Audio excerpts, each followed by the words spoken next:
आवाज की दुनिया के दोस्तों, आंख भी खुली है तो कृपा से ये स्वीकार कर लेना चाहिए और इसी में हित भी है। ये सत्य है कि प्रातःकाल आंख भी खुली है तो अपने श्रम से नहीं, कृपा से। निंद्रा की स्थिति में कहाँ ध्यान था, किस करवट में है, कहाँ पड़े हैं शरीर और शरीर से संबंध सब कुछ कहाँ है, लगभग अचेत सी स्थिति किसने उबारा इस स्थिति से। कृपा, केवल कृपा। आँख खुलने से लेकर आगे जो भी क्रिया है सबको कृपा के भाव से संपादित करे। भोजन करते समय प्रसाद का भाव भी भोजन नहीं, तेरा ही प्रसाद पा रहा हूँ परमात्मा। पानी नहीं है, तेरा चरणामृत पी रहा हूँ परमात्मा। मात्र ये भाव क्रिया के प्रभाव से पूरी तरह से परिवर्तित कर देगा। आवाज़ की दुनिया के दोस्तों, पुण्य आत्माओं, भोजन करत बोल जब राजा, नहीं आवत तजबार समाजा, कौशल्या जब बोलन जाई, ठुमक ठुमक प्रभु चल ही पुराई। सज्जनों, श्वास चल रहा है तब सभी क्रियाएं शीघ्रता शीघ्र स्वीकार कर लें उस सच्चाई को। श्वास भी चल रहे हैं तो आपकी कृपा से प्रत्येक क्रिया बंधन के प्रभाव से मुक्त हो जाएगी। कृपा का भाव साथ लेने से व्यापार, व्यवहार, परिवार, संसार सब कुछ संचालित है। आपकी कृपा से ये स्पष्ट किया जा चुका है। सृष्टि के संचालक स्वयं परमात्मा है। किसी वैज्ञानिक, इंजीनियर, चिकित्सक, नेता, धनाढ्य आदि के साथ में नहीं हूँ। ये व्यवस्था बहुत सी स्थितियाँ देखने में आती रहती हैं जहाँ इन सबको हाथ खड़े करने पड़ते हैं अथवा सिर झुकाना पड़ता है। देवी विधान के समक्ष विचार करने की बात है। जब इतनी विशाल सृष्टि का भार सर्वेश्वर के हाथ में है तब अपने जीवन, परिवार या व्यापार का भार मैं क्यों स्वयं रखूं। अब सौंप दिया इस जीवन का सब भार तुम्हारे हाथों में है। जीत तुम्हारे हाथों में और हार तुम्हारे हाथों में। परमात्मा, रेलगाड़ी में यात्रा करते हुए अपना सामान अपने सिर पर रख कर बैठना कहाँ की बुद्धिमत्ता है।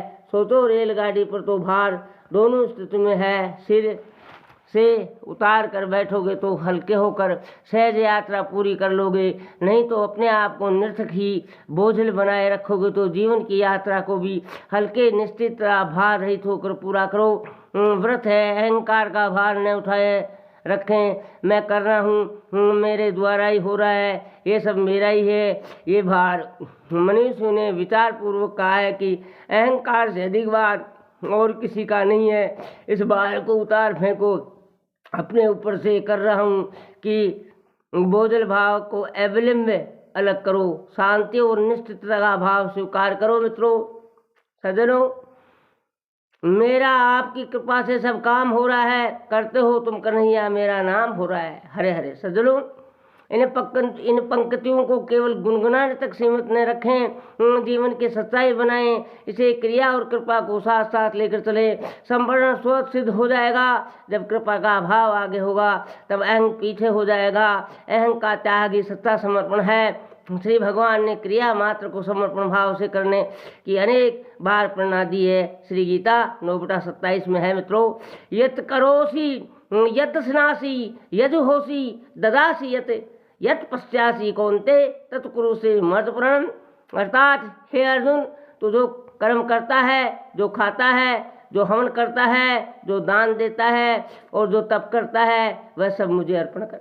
मित्रों, समर्पण का ये स्थिति केवल श्लोक उच्चारण करने, अध्ययन अथवा श्रवण करने वाला मात्र से ही नहीं है। पूर्ण हो जाएगा। इस भाव में पूर्णता की स्थिति तभी आएगी जब प्रत्येक क्रिया कृपा के भाव के साथ लेकर संपन्न होगी।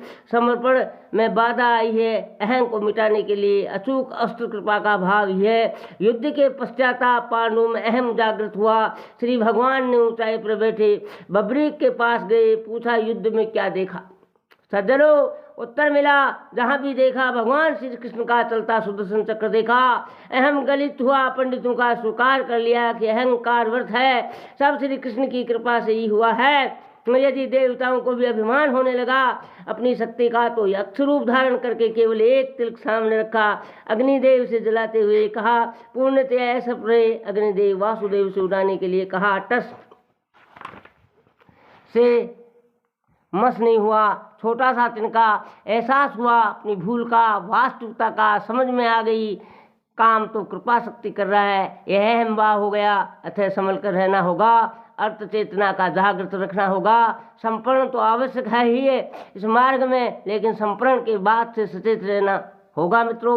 सतत विचार बनाए रखना होगा कि प्रत्येक क्रिया कृपा शक्ति में संभव है, इसलिए क्रिया और कृपा दोनों के साथ साथ रहकर जीवन यात्रा में आगे बढ़ना होगा सज्जनों। इसका परिणाम बड़ा सीधा और बहुत महत्वपूर्ण है। पुण्यात्माओं, पिछला प्रारब्ध समाप्त हो जाएगा सज्जनों, आगे तथा नया कर्म बंधन नहीं होगा, आवागमन से छुटकारा मिलेगा, घोड़ा प्रचार को दरिंदगियों का खात्मा हो जाएगा और कृपा के भाव का स्मरण करते हुए उस कृपा धाम की प्रत्यक्ष कृपा के साथ भगवान श्री कृष्ण ये स्पष्ट कर देते हैं कि मैं अपनी किसी स्थिति के लिए तुझे अपने प्रति समर्पित भाव से कर्म को नहीं कह रहा हूँ, इससे मेरा कोई लेना देना नहीं, यह हित अहित नहीं है, वस्तु तेरा महानतम हित तेरे जीवन की लक्षित सिद्धि निहित है। संभ्रम में इस भाग में ध्यान से देख समझ विचार करो, सके तो अपना परम लाभ देखकर वह अंतर्मान से स्वीकार किया।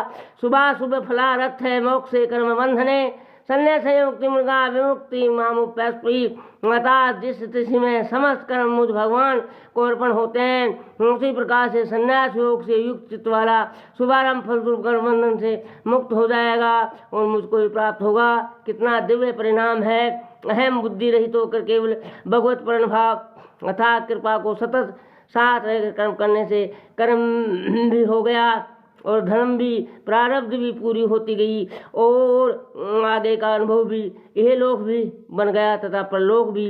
व्यवहार में सिद्ध और परमात्मा में रेलगाड़ी तभी ठीक से चल पाएगी मित्रों और गंतव्य तक पहुंच सकेगी जब दोनों पटरी समांतर हो। जीवन की गाड़ी तभी सुचारू रूप से चलेगी और लक्ष्य तक पहुंच सकेगी जब क्रिया एवं कृपा दोनों भाव समानतार होंगे। सब्सक्राइब की कत्ते बार ला दे, ये नितांत आवश्यक है। मेरी आपसे विनम्र गुजारिश है सज्जनों